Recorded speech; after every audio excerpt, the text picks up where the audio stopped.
In my last video about Mad Jack Churchill, I mentioned General Patton, and here we are. Some people, in my mind, are simply meant to lead and excel in tough situations. When the stakes are high, you must have a clear mind and move forward. And that is General George S. Patton. Before we begin, thank you for tuning in and watching, and please give me a like and or subscribe. That way I could bring you more videos. Much like my last video, Patton certainly did things his own way, and often proved critics wrong when it came to his unorthodox decisions. One quote of his in particular I feel sums this up. He says, "A good plan, violently executed now, is better than a perfect plan next week." Meaning that sometimes you don't have all the information you believe you need, but you have to move forward anyways. That way you can avoid what he would call paralysis by analysis. Getting down to the details, Patton is one of the most successful generals in US history, and specifically in World War II, he was feared by German leadership, and for good reason.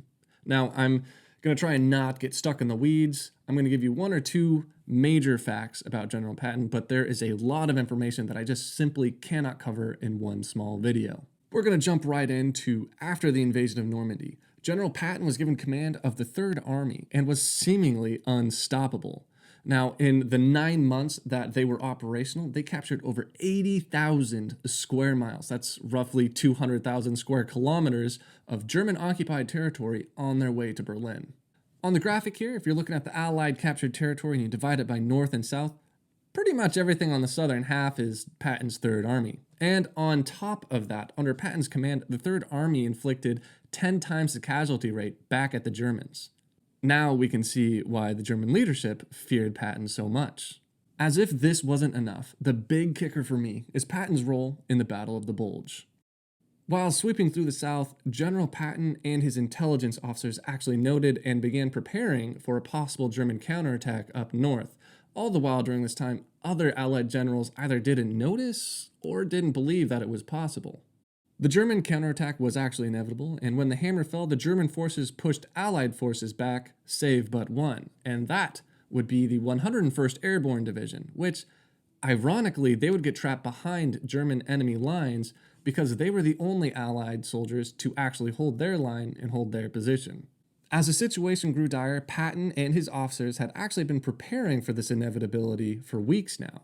At this time, they quickly pull out their forces, turn 90 degrees, and march north to battle more than 100 miles away. Now, Richard Codman, who was under Patton's command, sums it up pretty well here. He says, "To disengage 3 divisions actually in combat and launch them over more than 100 miles of icy roads straight into the heart of a major attack of unprecedented violence presented problems with which few commanders would have undertaken to resolve in that length of time." Now, the 101st Airborne would never say that Patton saved them, because they were never overrun and they held their line. Maybe my next video should be about them. Anyways, I am going to say that Patton relieved them, as when Patton arrived, he crushed the German forces and continued to push them back. Also, it's worth noting that Patton actually credits this impossibly long-distance relocation to his staff, who dealt with the weight of the logistics for moving the infantry, the tanks and armored, as well as the artillery, all the while trying to figure out what was the best mode of attack while on the move. Wrapping that up, the Battle of the Bulge would become known as the last major German offensive, and Patton played the pivotal role in squashing it. Now, Patton is someone that you really should look up. His strategic genius is something that I believe you simply can't overstate. And on top of this small video that I'm producing, there is much more information that I really would ask you to go and look up because it's fascinating. Now, that being said, General Patton was also a controversial figure who I would say was poorly skilled in social awareness. Now, for something that I actually kind of respect, Patton didn't play the political game. He would speak the truth and say what came to his mind. Damned be the consequences. Now, the thing is, this would actually get him in trouble, and on several occasions, he would almost lose his command because of it. In one specific instance, Patton actually slaps a soldier with his gloves for being in the infirmary alongside physically wounded soldiers while not being physically wounded himself, the soldier saying that he just couldn't take it. Now, Patton was irate at this because he felt this man was disrespecting his fellow soldiers.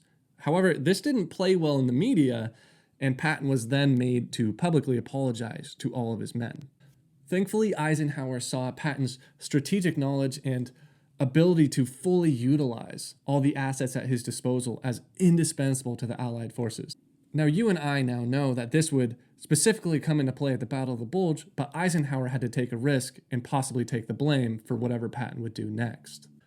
Now, my takeaway with Patton is one of just awe and respect, as well as pity on the other hand, because for one, he had a brilliant strategic mind, but then at the same time, he was weighed down by his perceived personality shortcomings. Now, I actually think that people like Patton are needed in our world because these are the people that, and literally in this case, often see some things more clearly than the rest of us and take action swiftly on our behalf. So my question to you is, who in today's world do you think has a genius in one aspect of life, but is weighed down by personality flaws, or rather a lack of political tact? And should we maybe be a little bit more understanding and give them some leeway? Anyways, keep that in mind in our currently politically divided world. Sometimes an outside-the-box thinker is exactly what you need. Thank you. And that was some quick history.